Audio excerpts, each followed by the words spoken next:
各位網友好啊！玩叔發現，在經濟上面啊，中國有兩件事情特別反常的事情正在同時發生。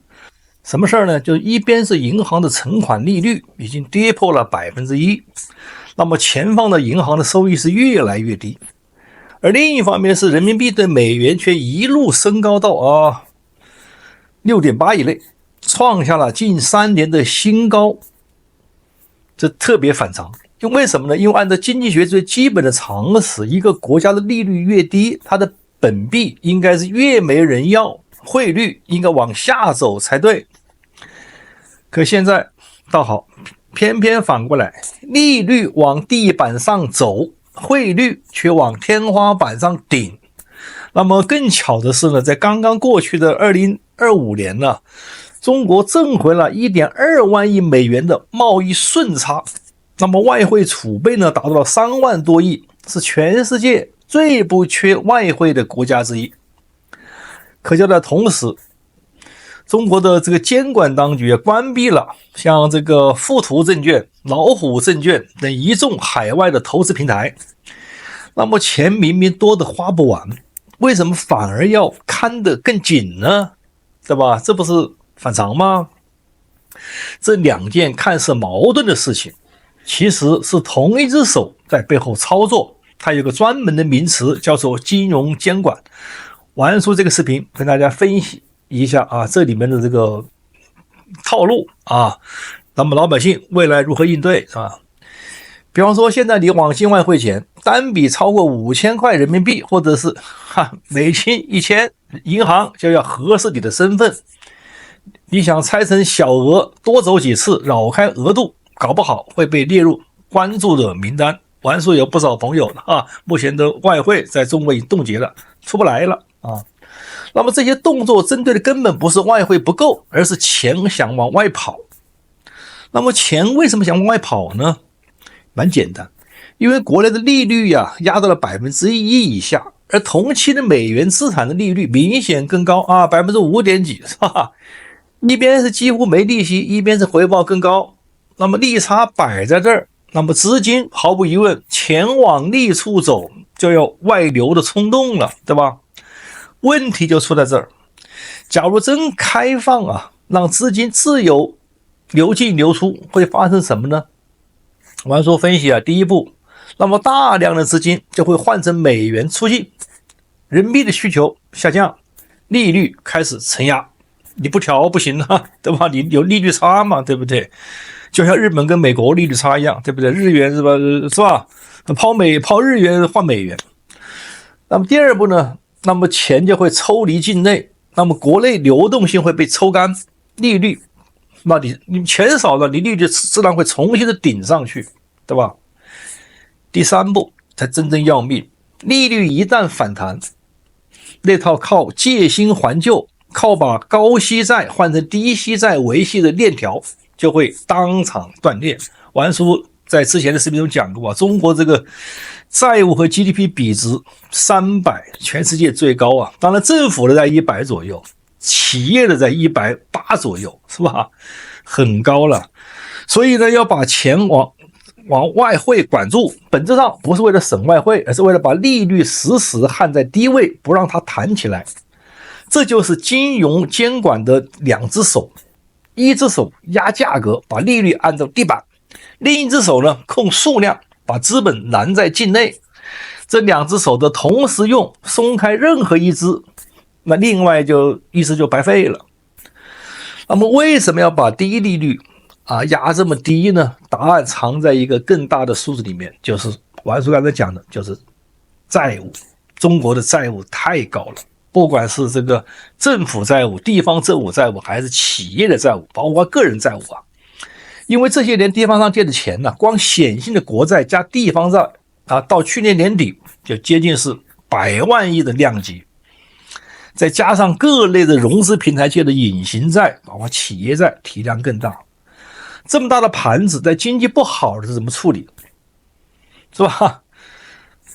它的處理方式很簡單，就是基本不靠還，靠兩個什麼呢？兩個字叫拖。一個是拖，把到期的債展期置換成周期更長的債；一个是降，把過去利率啊曾經高達7%到8個點的利率換成3個點出頭的低息債，這樣就騰挪了。就光這一輪的置換呢，利息成本就降了這個2.5個百分點以上嘛，對吧？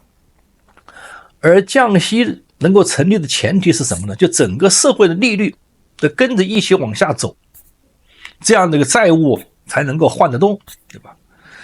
所以呢，利率下行它不是順其自然的一個結果，是被需要的，是一定要這麼做，不這麼做沒有什麼辦法，對吧？所以呢，那麼靠着背着債的這個地方政府、企業，還有幾千萬背房貸的人，那麼利息負擔，那麼毫無疑問，實在在是減輕了，對吧？哎，那麼誰買單呢？那就是那些把錢老老實實存在銀行裡的儲戶，你拿着1%的利息，相當於自己的購買力啊，用自己的購買力來悄悄的補貼那筆正在被慢慢化解的債務，這才是金融監管最不動聲色的地方。他不用搶你的錢，只是讓你的錢不值錢啊。通說你就是個含義嘛，對不對？所以呢，我還說這個打個比方啊，就像一個老人病倒在床，知道我們家都可能都會有老人病倒在床的最大問題是什麼呢？一旦老人身體得到一些恢復，就一定要下地走路，不這麼做，老人就會慢慢的就喪失生命的活力了。為什麼呢？對老人來講，精氣神最重要，生命的活力在於精氣神。你不下去走一走，透透新鮮空氣，老在家裡悶着，那個基本上就沒戲了。所以說呢，自由市場經濟同樣是這個道理，它也需要活力，對吧？它也需要這個不斷的運動。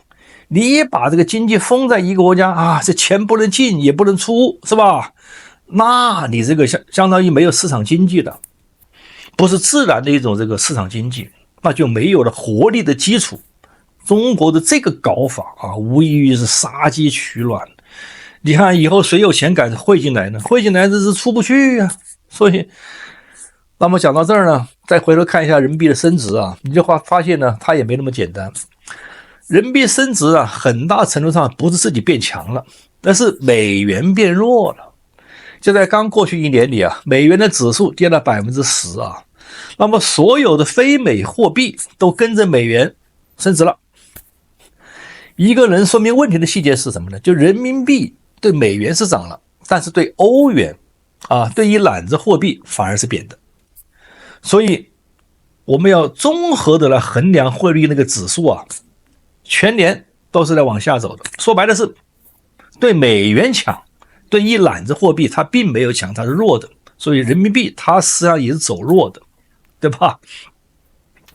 甚至連中國的央行都不希望它升值太快，它一直在用偏低的中間價，用國有大行出手買美元的方式給升值來踩這個剎車啊。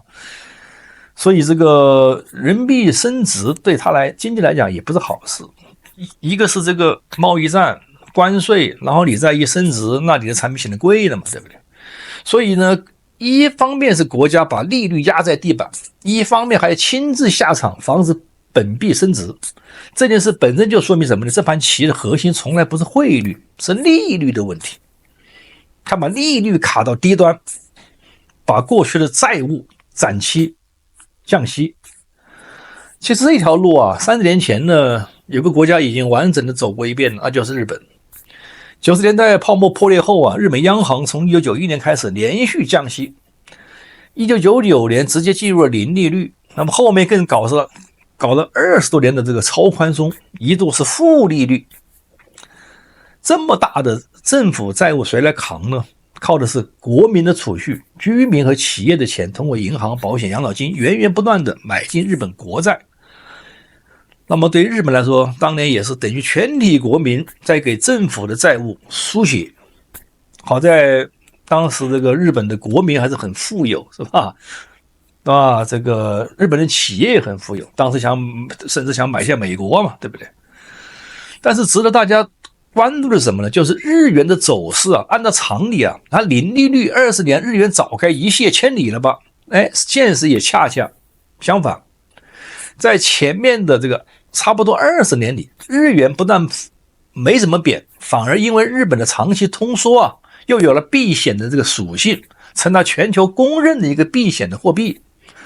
日元一度升到1:75對1，對美元的这高位。